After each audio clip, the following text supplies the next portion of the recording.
محمد مسعود المعروف مسعود خدرپوش کو پاکستان کا پہلا مرد حر بیوروکریٹ کہا جاتا ہے، جنہوں نے غریب ہاریوں کے حق میں آواز بلند کی اور جب تک حیات رہے غریب کسانوں کی آواز بنے رہے۔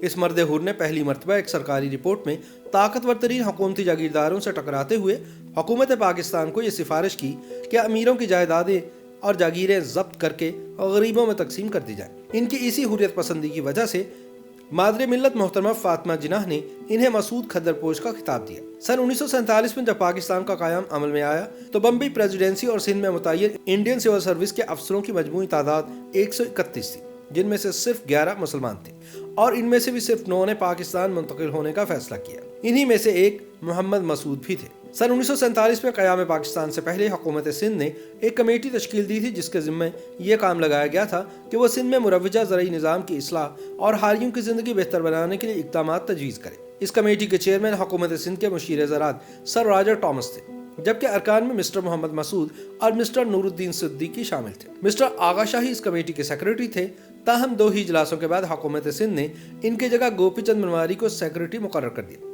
یہ کمیٹی ہاری تحقیقات کمیٹی کے نام سے مشہور ہوئی۔ کمیٹی کے چیئرمین سر راجر ٹامس ضلع تھرپارکر کے ایک بڑے زمیندار تھے جن کے قبضے میں ہزاروں ایکڑ اراضی تھی اور سندھ ہاری کمیٹی کے رسالے ہاری حقدار میں ان کی ظالمانہ کارروائیوں کے بارے میں وقتاً فوقتاً مضامین شائع ہوتے رہتے تھے۔ اس کمیٹی نے 6 جون سن 1948 تک اپنا کام جاری رکھا اور پھر 298 صفحات پر مشتمل ایک رپورٹ تیار کی۔ کمیٹی کے 3 ارکان ایک طرف تھے اور درد دل رکھنے والے محمد مسعود دوسری طرف۔ ایسے میں جو رپورٹ مرتب ہوئی ہوگی اس کے مندرجات کا اندازہ لگانا مشکل نہیں۔ اس رپورٹ میں یہ مضحکہ خیز دعویٰ کیا گیا تھا کہ جاگیردار کسان کا بہترین دوست اور تقریباً حقیقی باپ کی طرح ہے جو ہمیشہ ان کی امداد کو تیار رہتا ہے۔ یہ الگ بات ہے کہ ہاری ناشکرا ہے اور زمیندار کے احسانات کو تسلیم نہیں کرتا، مگر اس رپورٹ پر محمد مسعود نے نہ صرف احتجاجاً دستخط کرنے سے انکار کیا بلکہ اس سے اختلاف کرتے ہوئے 37 صفحات پر مشتمل ایک طویل اختلافی نوٹ بھی تحریر کر دیا۔ کمیٹی نے دسمبر سن 1948 میں اپنی رپورٹ شائع کر دی، مگر بدنیتی یہ کی کہ رپورٹ کے ساتھ محمد مسعود کا اختلافی نوٹ شائع نہیں کیا، کیونکہ یہ نوٹ سندھ کی جاگیردارانہ قیادت پر بجلی بن کر گرتا۔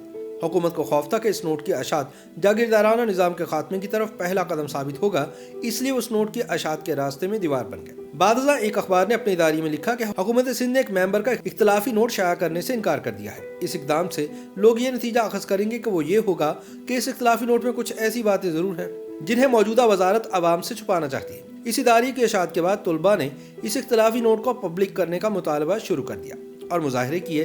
یوں عوام میں زمین کی ملکیت اور زرعی مسئلے پر شعور پیدا ہوا۔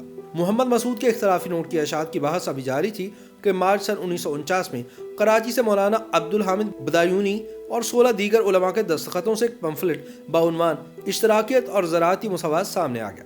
اس پمفلٹ میں سرکاری ملاؤں نے دعویٰ کیا کہ انہوں نے یہ اختلافی نوٹ پڑھا ہے اور ان کی رائے میں یہ غیر اسلامی ہے۔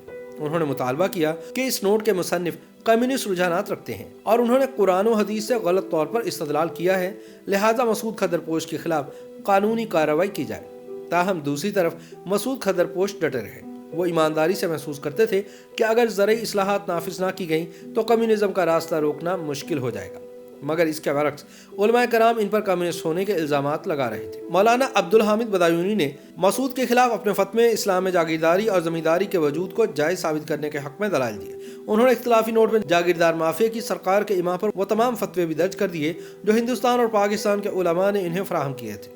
مولانا عبدالحامد کے اس پمفلٹ کی اشاعت پر لوگوں نے سوال کیا کہ علماء تک یہ اختلافی نوٹ کیسے پہنچا۔ اسی دوران محمد مسعود کو سندھ کے ایک جاگیردار وزیر محمد ایوب کھوڑو کے خلاف ٹھوس ثبوت مل گئے، جنہوں نے اس پمفلٹ کی تیاری کے لیے علماء کو بھاری رقم کی پیشکش کی تھی۔ یہ ثبوت ملنے کے بعد 5 مئی سن 1949 کو محمد مسعود نے حکومت سندھ پر ہتک عزت کا دعویٰ کر دیا۔ مرکزی حکومت اس صورتحال سے بڑی پریشان ہوئی۔ خود وزیر اعظم پاکستان نوابزادہ لیاقت علی خان نے محمد مسعود سے مقدمہ واپس لینے کی درخواست کی، مگر وہ آمادہ نہ ہوئے۔ بالآخر سندھ کے وزیر اعلیٰ یوسف ہارون نے 17 جون سن 1949 کو یہ اختلافی نوٹ اخبارات کو جاری کر دیا۔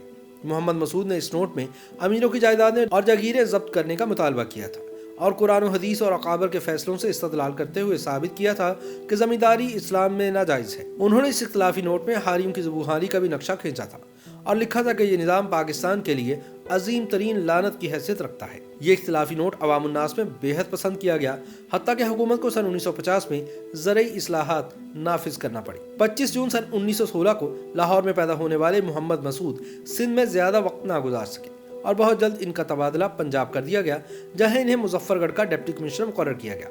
محمد مسعود نے یہاں بھی عوام دوستی کی روایت کو قائم رکھا۔ حکومت تک ان کی شکایتیں پہنچنے لگی کہ وہ عوام میں گھل مل جاتے ہیں اور ان کی شکایتوں پر فوری کارروائی کرتے ہیں۔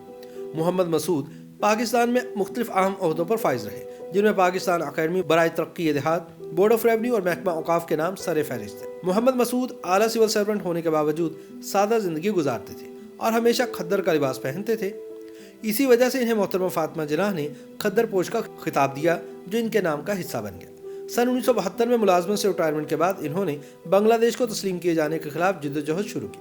وہ پاکستان اور بنگلہ دیش کو ایک بار پھر متحدہ پاکستان بنانے کے آرزومند تھے، تاہم ان کی یہ خواہش پوری نہ ہو سکی۔ 25 دسمبر سن 1985 کو اس انسان دوست سول سرونٹ کا انتقال ہو گیا۔ وہ لاہور میں گلبرگ قبرستان میں آسودہ خاک ہے۔